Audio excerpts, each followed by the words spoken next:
కనకవర్షం కురవాలని కోరుకున్నానంటే అధికార దుర్వినియోగాన్ని చేసి అడ్డగోలుగా జీవోలు ఇప్పించుకుని తద్వారా ప్రజల దగ్గర నుంచి డబ్బు కాజేయాలనేది నా ఉద్దేశం కాదు. ఇవాళ పవన్ కళ్యాణ్ గారు కూడా చేసింది అదే. అడ్డగోలుగా జీవోలు ఇష్యూ చేయించుకున్నారు. ముఖ్యంగా ఆంధ్రప్రదేశ్ ప్రభుత్వం చేత. ఆంధ్రప్రదేశ్ ప్రభుత్వం అంటే ఆయన ప్రభుత్వమే. ఒక్కొక్క టిక్కెట్కి 600 రూపాయలు పెంచుకునేటటువంటి కార్యక్రమం. ఆ విధంగా జీవో ఇష్యూ చేసిన ఆంధ్రప్రదేశ్ ప్రభుత్వం. అంటే ఏంటండి నాకు అర్థం కాలేదు. ఒక సినిమా మొదటి రోజు చూడాలి అంటే 750 రూపాయలు పెట్టి థియేటర్కి వెళ్ళాలి. ఒక ఫ్యామిలీ 750 రూపాయలు పెట్టి థియేటర్కి వెళ్ళాలంటే నలుగురు వెళ్ళాలంటే ఎంత అవుతుంది?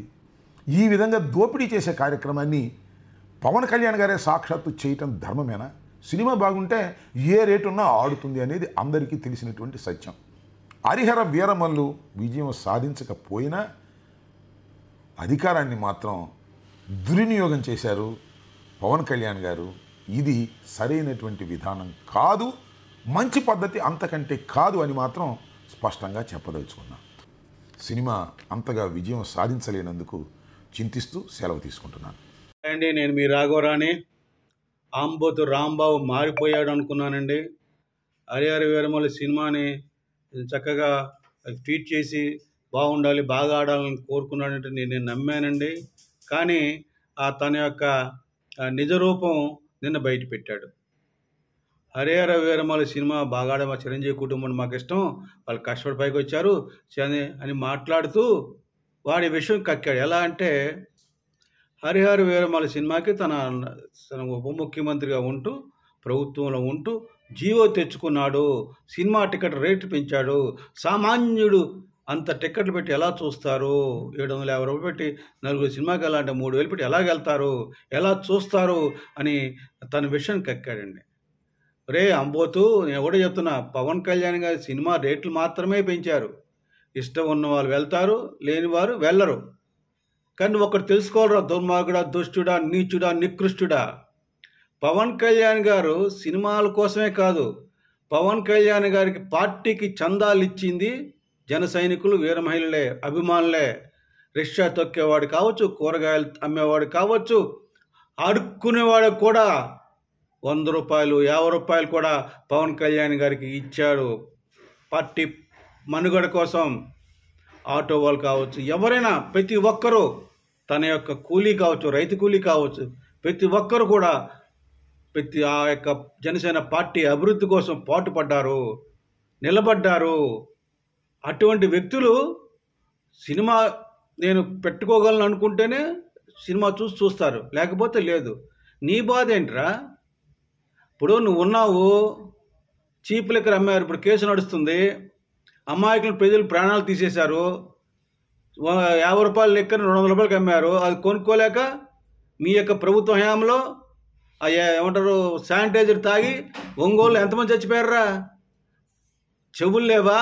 మనసు లేదా నీకు? దుర్మార్గుడా, చీప్ లిక్కర్ తాగే వాళ్ళందరూ చచ్చిపోతున్నారు, దుర్మార్గులంతా చచ్చిపోయి ఎంతమంది సారా తాగి ఎంతమంది చచ్చిపోయారు? నీ రేట్లు ఎలా పెంచావు?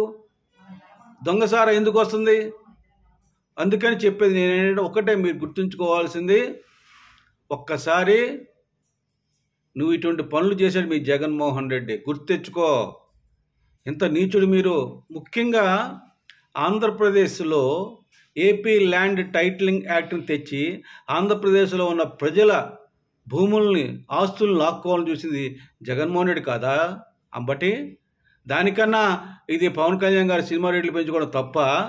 పవన్ కళ్యాణ్ గారి సినిమా రేట్లు మాత్రమే పెంచారు, ఇష్టం ఉన్న వాళ్ళు వెళ్తారు, లేకపోతే లేదు. కానీ నువ్వేంటి దౌర్జన్యంగా ప్రజల భూములు లాక్కోవాలని టైటిలింగ్ యాక్ట్ని తెచ్చాలని చూశారు కదా, దానికి ప్రయత్నం చేశారు కదా.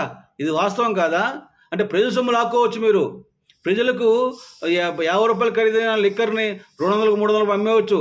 దాని బదులు చీప్ లిక్కర్ ఇచ్చేవచ్చు, నాటుసారి ఇచ్చేవచ్చు. రేట్లు పెంచిన భరించలేని పేదలు శానిటైజర్ దాకా చచ్చిపోవచ్చు. ఇవన్నీ నీ ప్రభుత్వం జరిగినాయి కదా. నువ్వు చెప్తావా నీతులు? నీ జగన్మోహన్ చెప్తాడు నీతులు. దిక్కుమాలిన అదవల్లారా, మీరు ముందు మీ ముడ్డి కడుక్కోండి. మీ ముడ్డి కడుక్కొని గురువి గింజలాగా తర్వాత మాట్లాడండి. నువ్వు ఒక్కడు మాత్రం గుర్తుంచుకో, పవన్ కళ్యాణ్ గారు ధీరోదాత్తుడు, నిజాయితీపరుడు, కారణ జన్ముడు, తనకి ప్రజల కోసమే పుట్టాడు, ప్రజల కోసం పనిచేస్తున్నాడు, తన సొంత సొమ్ముల్ని ప్రజలకు దానం చేస్తున్నాడు. మీరు ప్రజల సొమ్ము దోచుకునే వాళ్ళు, మీరు ప్రజలకి తన సొమ్ముని దానం చేసేవాడు పవన్ కళ్యాణ్, ఇచ్చేవాడు పవన్ కళ్యాణ్, దోచుకునే వాళ్ళు మీరు. నీలాంటి వ్యక్తులు హరిహర వీరమల్లు సినిమాల్ని ఆపాలని సినిమా మీద కుట్రలు కొత్తదర పడుతారా? దుర్మార్గుడ, దుష్టుడా, అవరే అంబోతో మీకు దగ్గర పడిన రోజులు చూసుకోండి, కాసుకోండి. మీ పతనం ఈ హరిహర వీరమల్లుతోటి మొదలైందని ఈ వీడియో ద్వారా మీకు తెలియజేస్తున్నాను. తెలిపేదారా ఒక్కసారి ఒక చూపు చూడాలని జన సైనికుల్ని, వీరమహిళని, పవన్ కళ్యాణ్ అభిమానుల్ని కోరుతూ సెలవు తీసుకున్నాను. జై జనసేన, జై హింద్.